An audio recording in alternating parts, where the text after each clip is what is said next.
दोस्तों, मैं अखिलेश्वर आज आप लोगों का मेडिकल व्यू चैनल पे बहुत बहुत स्वागत है। आज मैं आप लोगों के लिए एक बहुत बेहतरीन टॉपिक, बहुत इंटरेस्टिंग टॉपिक, बहुत नॉलेजफुल एंड यूजफुल वाला टॉपिक लाया हूँ। टॉपिक का नाम है step by step operating procedure of LHCS। LHCS का ऑपरेशन कैसे किया जाता है, उसके स्टेप्स क्या हैं, कितने उसके लेयर्स होते हैं, कितने कितने उसमें लेयर्स काटे जाते हैं, किस तरह से बच्चा डिलीवर किया जाता है, क्या क्या चीज़ें उसमें होती हैं, क्या क्या परेशानियाँ आती हैं, किस किस स्टेप से गुजरना पड़ता है, इन सारी बातों की जानकारी आज हम लोग इस वीडियो में बहुत डिटेल में करने वाले हैं। तो इसके पहले हम लोग इस वीडियो में मशगूल हो जाएं। इस मशगूल होने से पहले, इसमें लीन होने से पहले इस वीडियो को आप लाइक करें, सब्सक्राइब कर दें तथा बेल आइकन को भी प्रेस करें ताकि आने वाले वीडियो आपसे छूट ना पाए। और हाँ, यदि इस चैनल पर आप नए आए हैं तो इस वीडियो को लाइक करें, सब्सक्राइब करें तथा बेल आइकन को भी प्रेस करें।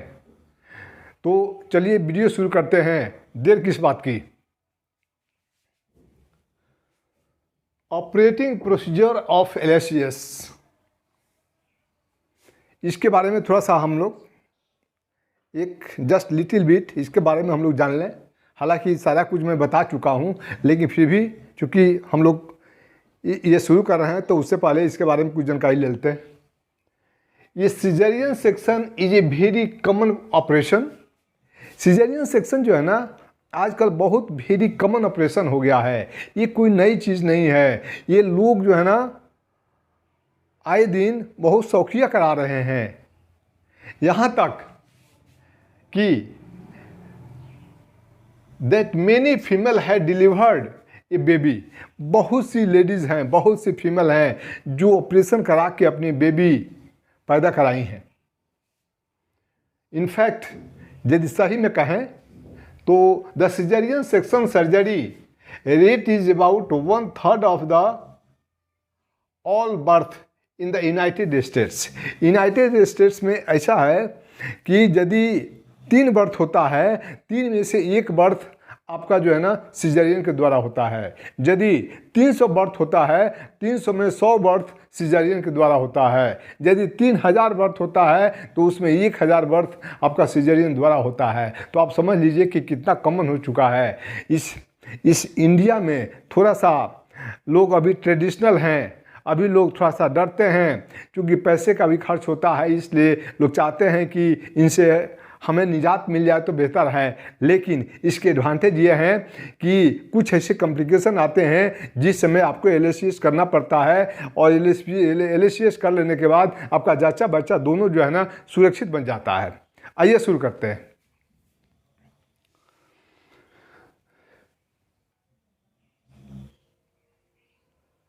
Now you come to the point. अब क्या है, फर्स्ट ऑफ ऑल उसका स्टेप क्या है। सबसे पहले हम लोग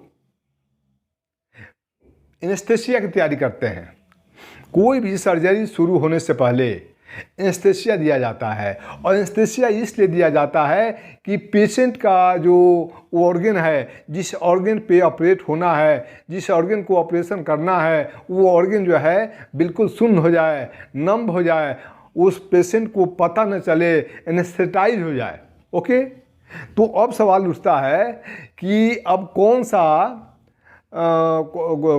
सा एनेस्थेसिया दिया जाए। तो उसमें एनेस्थेटिस्ट के ऊपर डिपेंड करता है कि एनेस्थेटिस्ट कौन सा एनेस्थेसिया देगा। उस एनेस्थेसिया में आपका कॉर्डल ब्लॉक, एपिड्यूरल एनेस्थेसिया हो सकता है, स्पाइनल एनेस्थेसिया हो सकता है, कुछ केसेस में GA केसेस भी दिया जाता है।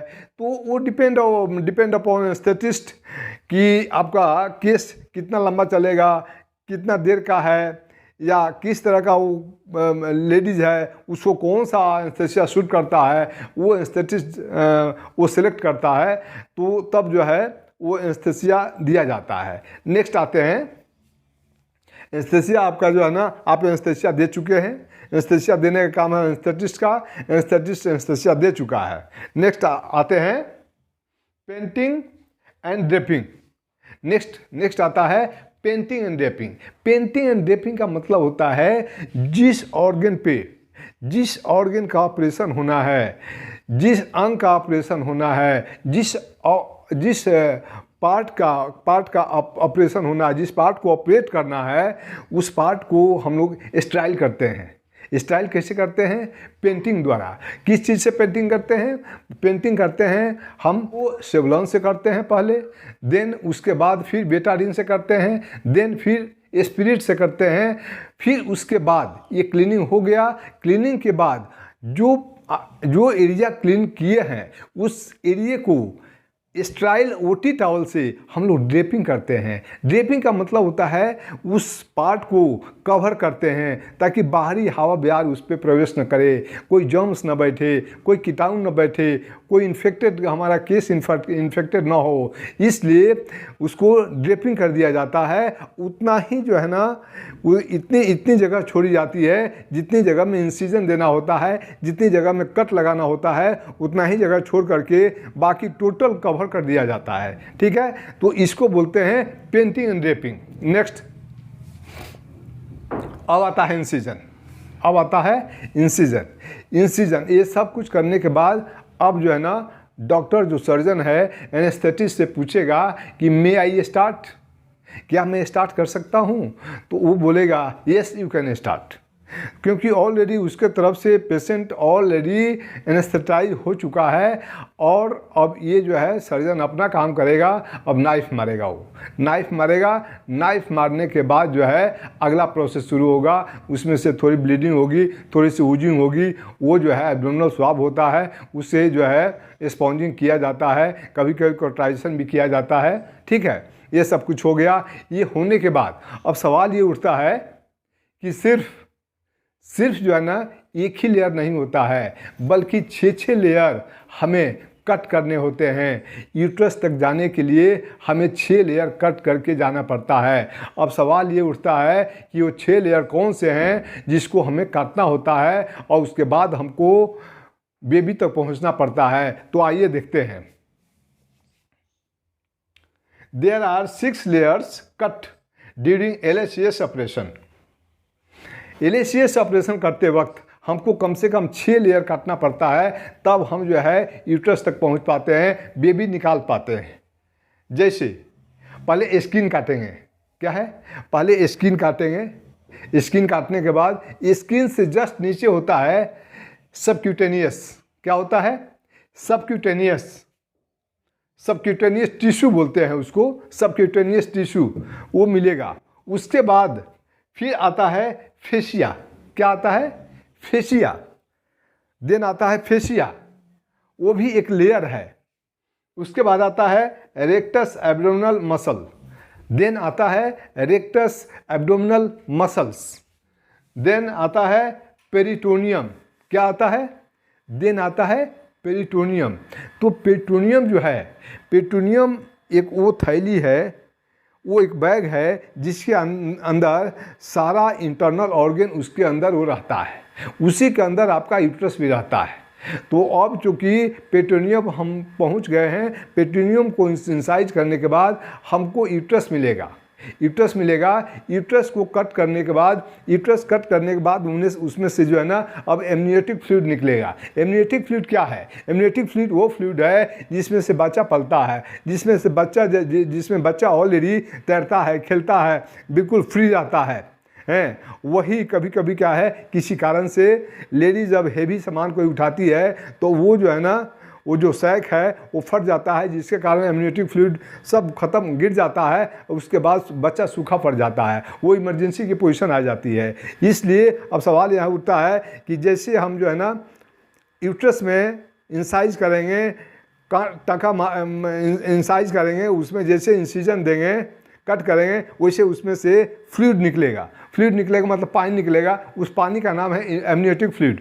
उसको सक्शन द्वारा हम सक कर लेंगे। सक करने के बाद जो है ना, अब सर्जन जो है ना उस जहाँ काटा है, अब बेबी के हेड के नीचे ऐसे हाथ लगाएगा, इधर से जो है ना प्रेशर डालेगा, वो बच्चा जो है ना, बच्चे का हेड जो है उसके हाथ में आएगा। धीरे धीरे जो है ना पहले हेड आएगा, फिर शोल्डर आएगा, फिर उसका दोनों पैर आ जाएगा। वो लेकर के नर्स ऑलरेडी अपने हाथ में टॉवल रखी रहेगी, उसमें जो है ना जो गायनेकोलॉजिस्ट है वो उसके हैंड ओवर कर देगा। और जो अम्बिलिकल कॉर्ड है वो कॉर्ड में दोनों जो है ना लॉन्ग आर्टरी फोर्सेप्स से क्रश करके 20 सीजर से काट दिया जाता है, और फिर अपना नर्स ले जा करके उसकी साफ सफाई और उसको करती है। इतना सब कुछ करने के बाद अब आता है now start the closing of incision. अब क्या आता है, ये तो सब कुछ हो गया, बेबी निकल गया। हाँ, बेबी निकलने के बाद, बेबी निकल जाने के बाद फिर प्लेसेंटा को निकाला जाता है। क्या है? प्लेसेंटा, जिसको बोलते हैं जेर बोलते हैं, जिसको पुरैन बोलते हैं, वो निकलेगा। इतना होता है, वो निकल जाएगा। निकल जाने के बाद पूरा जो ब्लीडिंग वगैरह सर हो, जो क्लॉटेड ब्लड होता है, जो गंदा ब्लड होता है, सारा सर्जन जो है ना हाथ से निकाल के साफ सुफ कर लेगा। साफ सुफ करने के बाद इंश्योर हो जाएगा। इंश्योर होने के बाद जो है ना फिर अब वो यूट्रस के लेयर को वो सिलाई करेगा। तो अब रिवर्स गियर में हम लोग सिलाई करते हैं। कैसे? जो सबसे लास्ट में काटा गया है उसको पहले सिलाई होगा, और जो सबसे पहले काटा गया है जैसे स्किन, वो सबसे लास्ट में आएगा, उसकी सिलाई सबसे लास्ट में होगी। तो इस तरह से अकॉर्डिंगली नीचे से सिलाई करते करते हम छठा लेयर पे आएंगे। कौन सा पे? स्किन पे। स्किन को स्टिच कर देंगे। कर देने के बाद जो है बढ़िया सा उसका स्पिरिट वगैरह से साफ सुफ करके बेटाडीन लगा के और ड्रेसिंग वगैरह कर देंगे। कर देने के बाद जो है ना उसको बढ़िया फिर गाउन वगैरह पहना देंगे। गाउन पहना करके उसको ले करके रिकवरी रूम में ला लेंगे। रिकवरी रूम में ला लेंगे। जो रिकवरी रूम का बंदा होगा, जो पोस्ट ऑपरेटिव केयर वाला बंदा होगा, अब वो केयर करेगा, बीपी लेगा, पल्स लेगा, रेस्पिरेशन लेगा, SpO2 लेगा, सारा कुछ देखता रहेगा।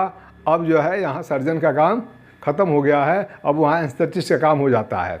तो दोस्तों, जैसे कि आपने देखा, जैसा कि मैंने आपको बताया, जहाँ तक मैं समझता हूँ कि सारा स्टेप बाय स्टेप आप लोगों को बता चुका हूँ, और आप लोग स्टेप बाय स्टेप समझ चुके होंगे।